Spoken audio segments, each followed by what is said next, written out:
Au moment où je fais cette vidéo, Yom Kippour approche. Je vous salue avec la salutation traditionnelle de Yom Kippour. Gemar Khatima Tova, puissiez-vous être scellés dans le livre de vie.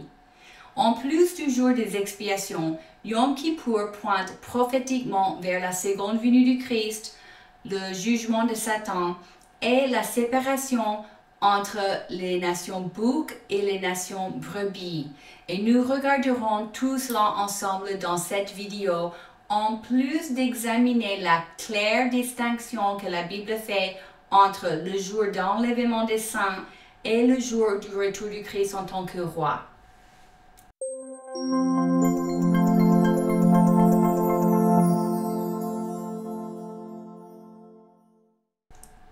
Bonjour les amis, Yom Kippour est observé le 10e jour du mois du Tishri du calendrier hébraïque, ce qui correspond en 2023 à l'intervalle de 24 heures qui commence au coucher du soleil du 24 septembre. Yom Kippour, ce qui signifie le jour des expiations, est l'une des 7 fêtes de l'Éternel décrites dans Lévitique 23 et comme nous avons vu dans mes précédentes vidéos, ces fêtes sont des dates fixées dans le calendrier de Dieu et nous dévoilent la chronologie des événements à venir. En fait, le mot hébreu traduit par fête dans Lévitique 23 est Moedim, ce qui signifie date fixée au rendez-vous. Dieu les appelle aussi des saintes assemblées. Le mot traduit par sainte assemblée est Mikra, ce qui signifie répétition ou mise en scène. Chaque fois que le peuple de Dieu observe ces fêtes, il fait une mise en scène des rendez-vous dans le calendrier de Dieu. Regardons donc les prescriptions bibliques pour l'observation de Yom Kippour et comment Jésus-Christ les accomplira. Et si vous n'avez pas encore vu mes vidéos sur la Teshuvah et Rosh Hashanah, ce serait une bonne idée de les regarder car elles pourront vous aider à mieux comprendre le contexte de Yom Kippour. Dans Lévitique chapitre 16, Dieu donne les instructions pour le jour des expiations. Au verset 6, il dit qu'Aaron, le grand prêtre, doit offrir un taureau en sacrifice pour son péché et le péché de sa maison, c'est-à-dire la maison de la tribu de Lévi. C'est-à-dire qu'avant que le grand prêtre puisse faire le rituel d'expiation pour le peuple, il avait besoin d'offrir un sacrifice d'expiation pour lui-même et toute sa maison. Puis au verset 7 et 8, le grand prêtre jette le sort sur 2 boucs. Un sort pour l'Éternel, appelé Adonai, et un sort pour Azazel. Je cite, « Et Aaron fera approcher le bouc sur lequel le sort sera tombé pour l'Éternel et l'offrira en sacrifice pour le péché. Mais le bouc sur lequel le sort sera tombé pour Azazel sera placé vivant devant l'Éternel afin de faire sur lui l'expiation et de le chasser dans le désert. » Le bouc Adonai symbolise Jésus-Christ qui est mort en sacrifice pour le péché de l'humanité. Le grand prêtre se lavait dans l'eau, puis s'habillait d'une tunique de lin. Ensuite, il apportait le sang du taureau d'expiation pour ses péchés et les péchés de la maison des Lévites et aspergeait le sang devant et sur le propitiatoire, le couvercle de l'arche de l'Alliance qui était placé derrière le voile dans le lieu très saint du tabernacle ou du temple. C'était l'unique jour de l'année que le grand prêtre avait le droit d'aller derrière le voile.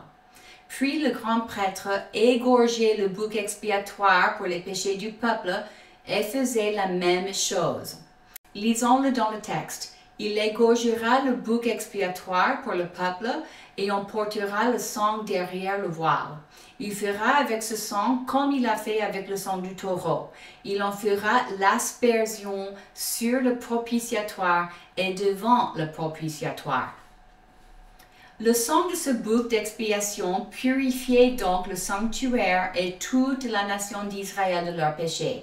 Notez que le grand prêtre avait besoin d'abord de se purifier lui-même et toute sa tribu avant de se présenter devant Dieu sans tache ni défaut. Avant de présenter le bouc d'expiation pour le peuple, il se lavait dans l'eau et offrait en sacrifice le taureau d'expiation. Dans Éphésiens chapitre 5, l'apôtre Paul explique « Marie Aimez votre femme comme Christ a aimé l'Église. Il s'est donné lui-même pour elle, afin de la conduire à la sainteté après l'avoir purifiée et lavée par l'eau de la parole, pour faire paraître devant lui cette Église glorieuse, sans tache, ni ride, ni rien de semblable, mais sainte et irréprochable.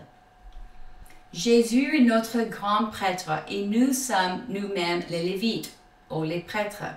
Jésus nous lave avec la parole de Dieu, et il a fait expiation pour nous afin de nous faire paraître devant lui sans tache ni défaut. Regardons aussi Ésaïe 52, en parlant du sacrifice de Jésus-Christ. Mon serviteur réussira, il grandira et gagnera en importance. Il sera très haut placé. Tout comme beaucoup ont été horrifiés en le voyant, tant son visage était défiguré, tant son aspect était différent de celui des humains, il purifiera beaucoup de nations. Ce mot hébreu traduit par purifiera est naza, ce qui signifie asperger. Littéralement, il dit que le Messie aspergera beaucoup de nations. C'est une claire référence à l'aspersion du sang d'expiation du Yom Kippour. Puis le bouc appelé Azazel symbolise Satan et son jugement. Selon la tradition documentée dans la Mishnah, une ceinture cramoisie était attachée autour du bouc et ce dernier était envoyé dans le désert. Et Azazel est une référence au veilleur décrit dans Genèse chapitre 6. Lorsque les hommes eurent commencé à se multiplier à la surface de la terre et que les filles leur furent nées, des fils de Dieu, c'est-à-dire des anges, virent que les filles des hommes étaient belles et ils en prirent pour femmes parmi toutes celles qu'ils choisirent. Il y avait des géants sur la terre à cette époque-là. Ce fut aussi le cas après que les fils de Dieu se furent unis aux filles des hommes et qu'elles leur eurent donné des enfants. C'étaient les célèbres héros de l'Antiquité. L'Éternel vit que les hommes commettaient beaucoup de mal sur la terre et que toutes les pensées de leur cœur se portaient constamment et uniquement vers le mal. L'Éternel regretta d'avoir fait l'homme sur la terre et eut le cœur peiné. L'Éternel dit, « J'exterminerai de la surface de la terre l'homme que j'ai créé, depuis l'homme jusqu'au bétail, aux reptiles et aux oiseaux, car je regrette de les avoir faits. » Et voilà la raison pour le grand déluge. Ces êtres spirituels qui ont eu des relations illicites avec les femmes s'appellent les veilleurs et ils sont décrits plus en détail dans le livre d'Enoch. Le livre d'Enoch ne figure pas dans le livre canonique, mais les Juifs de l'époque de Jésus étaient tous familiers avec ce livre et il est même cité dans la Bible canonique. Les veilleurs étaient des anges qui ont été chargés de veiller sur les êtres humains. Mais ils ont rébellé et ils ont eu des relations illicites avec les femmes et ont poussé les hommes à pécher. Alors Dieu les a punis. L'un des veilleurs s'appelle Azazel. Azazel fut envoyé dans un genre de désert ou prison spirituelle en attendant son jugement définitif. Lisons dans le livre d'Enoch, chapitre 10. Le Seigneur dit encore à Raphaël, « Enchaîne Azazel, pieds et mains, et jette-le dans les ténèbres, et ouvre le désert qui est en Judaël, et jette-le là. Jette sur lui des pierres rabouteuses et tranchantes, couvre-le de ténèbres, et qu'il y reste éternellement. Couvre aussi sa face pour qu'il ne voie pas la lumière, et au grand jour du jugement, qu'il soit jeté dans le brasier. Toute la terre a été corrompue par la science de l'œuvre d'Azazel. Ampute-lui donc tout péché. » Azazel est donc un type de Satan et lorsque les Hébreux envoyaient le bouc Azazel dans le désert le jour du Yom Kippour, ils faisaient à la fois une mise en scène de ce scénario dans le livre d'Enoch, en plus de la mise en scène du jugement de Satan qui sera lié par Jésus-Christ lorsque ce dernier viendra en tant que roi un jour de Yom Kippour. Le livre d'Apocalypse explique que Satan restera lié tout au long du règne millénaire de Jésus. Nous verrons ces faits de plus près dans ma prochaine vidéo sur la fête des tabernacles. En plus d'être le jour d'expiation, Yom Kippour est aussi le jour où l'année jubilée est annoncée. Nous avons vu dans ma vidéo 25 que d'un point de vue prophétique, le jubilé pointe vers le règne millénaire de Jésus-Christ qui aura lieu au 7e jour millénaire de l'histoire de l'humanité. Nous avons vu dans cette vidéo que le bail terrestre, c'est-à-dire la période pendant laquelle Dieu a placé la terre sous la gouvernance de l'homme, est de 6000 ans, une période de 120 années jubilées. Puis Jésus-Christ viendra établir son trône pour une période de 1000 ans, le 7e jour millénaire. Nous savons que dans la Bible, le 7e jour est un jour de repos. Notez que les années jubilées sont annoncées le jour de Yom Kippour et non le jour de Rosh Hashanah, le jour où le Nouvel An est fêté. Intéressant, non?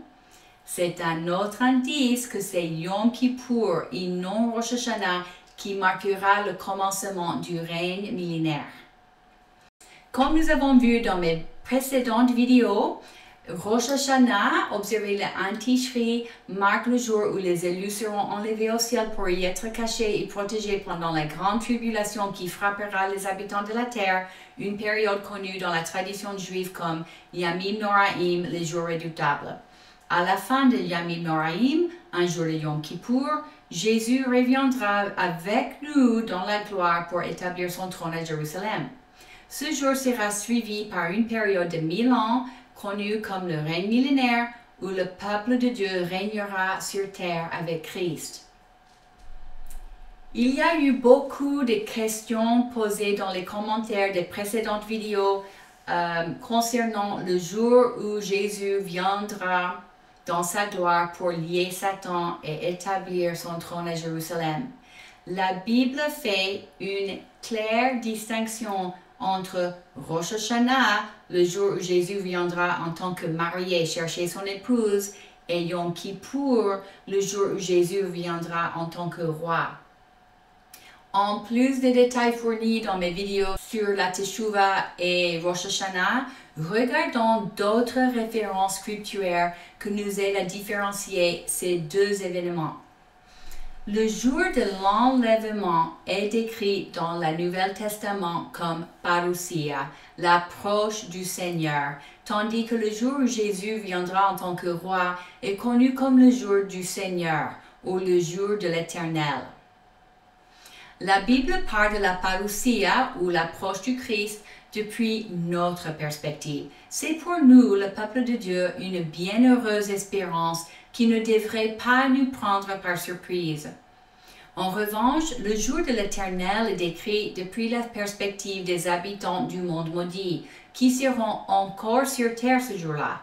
Pour eux, ce jour sera un jour grand et terrible, un jour de ténèbres qui prendra les gens sur terre par surprise. Ces 2 jours seront accompagnés de sons bien distincts. 1 Thessaloniciens 4 dit, en effet, le Seigneur lui-même a un signal donné à la voix d'un archange et au son de la trompette de Dieu descendra du ciel et ceux qui sont morts en Christ ressusciteront d'abord. Ensuite, nous qui serons encore en vie, nous serons tous ensemble enlevés avec eux sur des nuées à la rencontre du Seigneur dans les airs et ainsi nous serons toujours avec le Seigneur. Encouragez-vous donc les uns les autres par ces paroles. Et dans 1 Corinthiens chapitre 15, il est écrit, « Voici, je vous dis un mystère, nous ne mourrons pas tous, mais tous nous serons transformés, en un instant, en un clin d'œil, au son de la dernière trompette. La trompette sonnera, alors les morts ressusciteront incorruptibles et nous serons transformés. » Il faut en effet que ce corps corruptible revête l'incorruptibilité et que ce corps mortel revête l'immortalité. Dans ce passage, nous voyons que nous serons élevés au son de la dernière trompette et que cette trompette sera la trompette de Dieu. Dans ma vidéo sur Rosh Hashanah, j'ai expliqué que l'unique son du chauffard connu comme la dernière trompette est sonné le jour de Rosh Hashanah. Le son du trompette de Yom Kippour est connu comme la grande trompette. Notez de ce passage que nous serons sur terre et que nous monterons dans l'air pour rencontrer Jésus et l'accompagner au ciel. Nous entendrons un signal qui sera donné par la voix d'un archange et le son de la trompette de Dieu au moment de la dernière trompette, le son du chauffard de Rosh Hashanah. Comparons ces événements avec le retour du Christ en tant que roi. Alors le signe du Fils de l'homme paraîtra dans le ciel. Alors aussi toutes les tribus de la terre se lamenteront en se frappant la poitrine, et ils verront le Fils de l'homme venant sur les nuées du ciel avec une grande puissance et une grande gloire. Il enverra ses anges avec un grand éclat de trompette, et ils rassembleront ses élus des quatre vents, depuis un bout des cieux jusqu'à l'autre bout. Puis, dans le livre de Jude, il est écrit « C'est sur eux qu'Enoch, le septième homme depuis Adam, a prophétisé en disant « Voici, le Seigneur est venu avec ses saintes myriades pour exercer un jugement contre tous et convaincre tous les impies de toutes les œuvres d'impiété qu'ils ont commises et de toutes les choses injurieuses que les pécheurs impies ont proférées contre lui. » Dans ces passages, nous les élus sommes au ciel. Le signal donné est la trompette des anges, non la trompette de Dieu.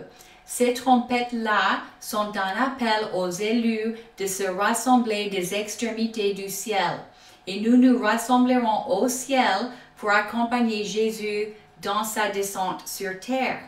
Et dans le passage de Matthieu que nous venons de lire, il dit que toutes les tribus de la terre se lamenteront, puisqu'il n'y aura point de juste sur terre à ce moment-là, puisque tous les saints seront avec Jésus au ciel.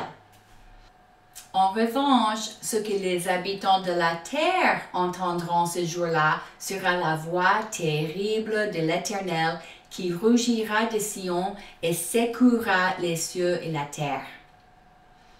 Une chose que Jésus fera le jour où il reviendra en tant que roi est séparer les brebis des boucs. Les brebis seront voués à la bénédiction et prendront possession du royaume de Dieu, tandis que les boucs seront maudits et voués au feu éternel préparé pour le diable et ses anges.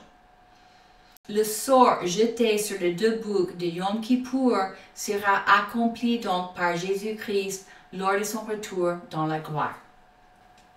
Une dernière remarque avant de finir. Dans ma vidéo sur la Teshuvah, j'ai expliqué que dans la tradition juive, les portes du ciel sont fermées le jour de Yom Kippour. C'est-à-dire, plus personne n'aura la possibilité de se repentir et aller au ciel après ce jour. Et nous voyons la confirmation de ce fait dans ce passage de Matthieu 25. Dès que Jésus viendra, il séparera les brebis des boucs. Les nations boucs seront d'ores et déjà vouées à la malédiction et la peine éternelle. Ils ne pourront pas changer d'avis pendant le règne millénaire. En effet, dans le livre d'Apocalypse, nous lisons qu'ils rejoindront Satan dans une guerre finale contre le royaume de Dieu. Je cite, « Quand les 1000 ans seront passés, Satan sera relâché de sa prison et il sortira pour égarer les nations qui sont aux quatre coins de la terre, Gog et Magog, afin de les rassembler pour la guerre. Elles seront aussi nombreuses que le sable de la mer. Ils montèrent sur toute la surface de la terre et ils encerclèrent le camp des saints et la ville bien-aimée. Mais un feu descendit du ciel et les dévora. Le diable, qui les égarait, fut jeté dans les tanks de feu et de soufre, où sont la bête et le prétendu prophète, et ils seront tourmentés jour et nuit au siècle des siècles. » Heureusement pour nous, les enfants de Dieu, le retour du Christ sera un jour de triomphe et de joie et débutera notre règne avec Christ. C'est juste merveilleux. Si vous regardez cette vidéo et que vous n'avez pas encore donné votre vie à Jésus, je vous invite à le faire maintenant lorsque vous en avez encore la possibilité. Repentez-vous de vos péchés, renoncez au royaume des ténèbres et invitez Jésus-Christ à être votre roi et Seigneur. C'est à Jésus-Christ que Dieu a donné toute l'autorité et toute la puissance et c'est à Jésus qu'il est donné de régner sur toute la terre. Nous verrons le règne millénaire de Jésus de plus près dans ma prochaine vidéo sur la fête des tabernacles. En attendant, soyez bénis et à bientôt!